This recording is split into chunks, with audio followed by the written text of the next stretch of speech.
Have you ever seen a movie villain stare directly into the camera and say, "I will find you," before getting their face melted off? And after it happened, you thought, I should probably change my Wi-Fi password. Well, now imagine if that was a real video from the news or maybe a home video that your neighbor sent you.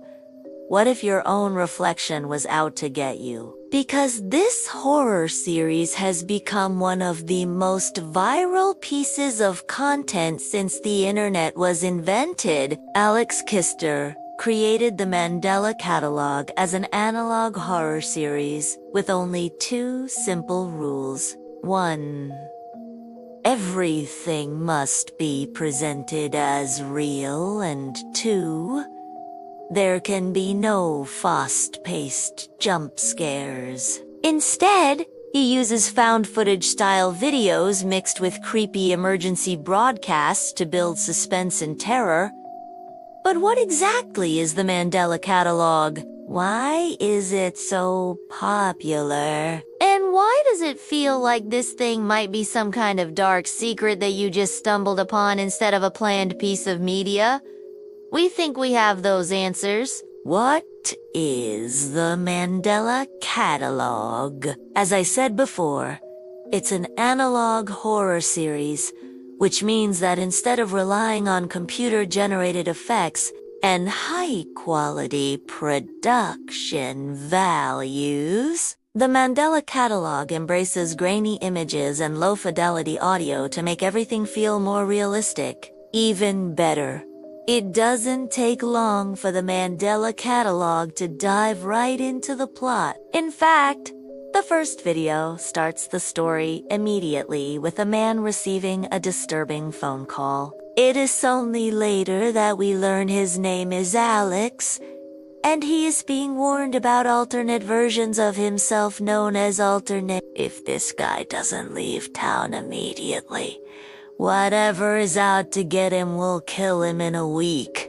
The alternates are entities that mimic human beings. They have human faces, but they also have black eyes and an unsettling smile that never quite reaches them.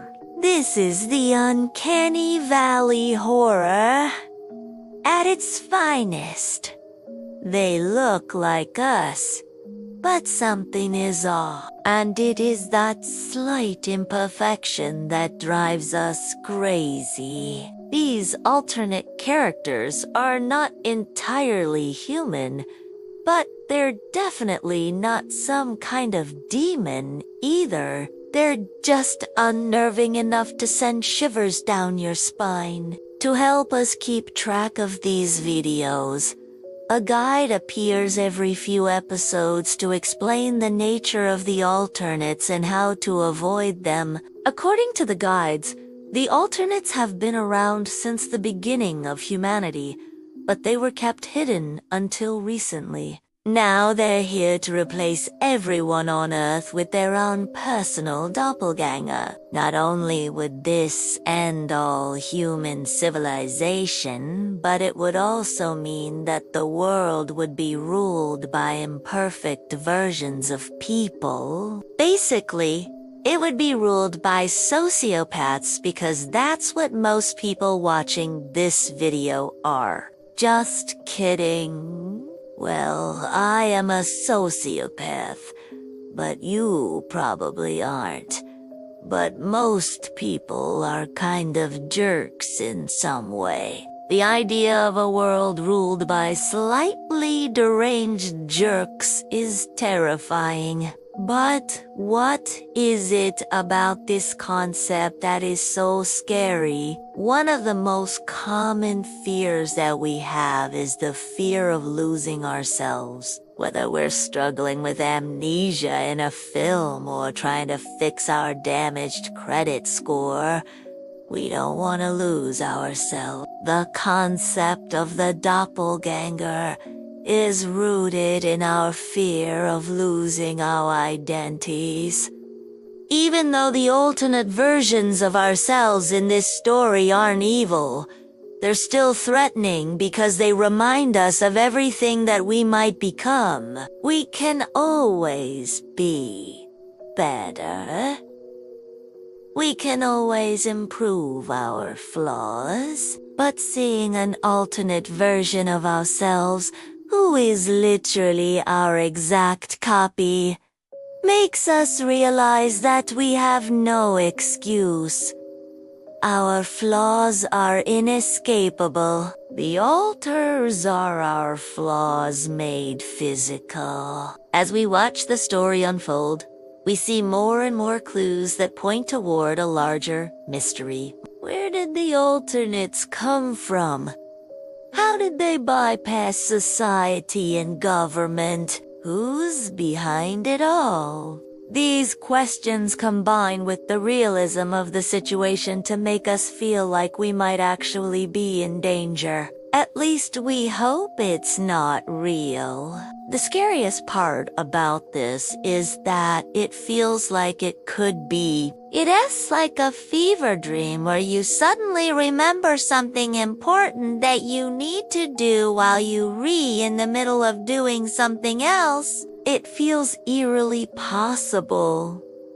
And then there's the fear of missing out on the apocalypse. The end of the world is a common theme in horror. After all, there's nothing more frightening than the idea that everything could end at any moment. But the Mandela Catalogue doesn't just focus on the end of the world. It focuses on the end of ourselves. It's not enough for us to simply survive the apocalypse. We have to survive the apocalypse and still be ourselves. Another element of the Mandela Catalogue that makes it so terrifying is the use of the emergency alert system, which is a real system that alerts the public about major disasters and emergencies. It may not have been too difficult for Alex to avoid the authorities in the first few episodes.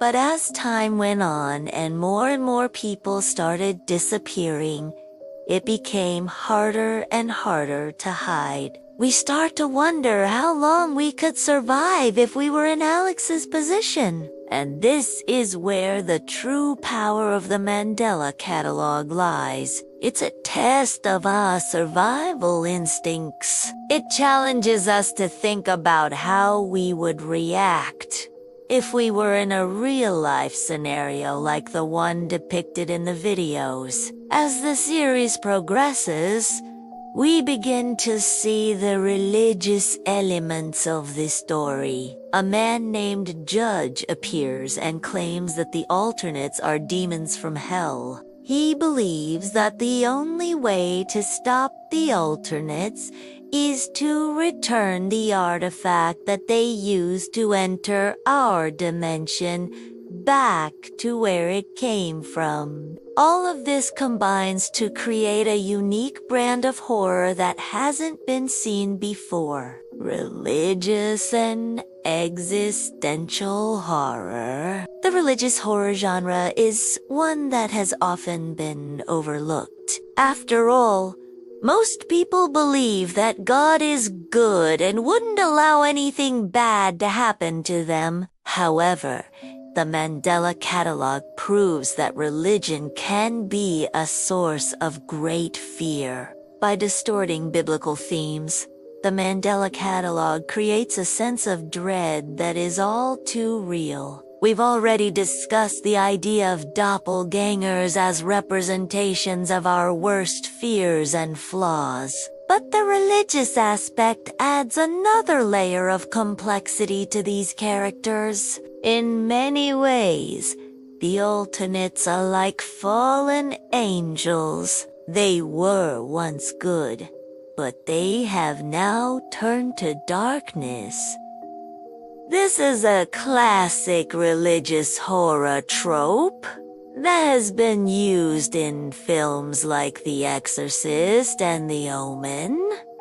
But the Mandela Catalogue takes this idea and runs with it. The alternates are not just fallen angels, they are literal demons from hell. They have no remorse, no pity. They are pure evil. This religious horror is combined with existential dread to create a truly terrifying experience. The main character is constantly questioning his sanity. He doesn't know who to trust and he doesn't know what to do. This is a very human response to an inhuman threat. When we are faced with something that we do not understand, we often turn to religion for answers. But in the Mandela Catalogue, religion does little to help. In fact, it only adds to the mystery, psychological depth.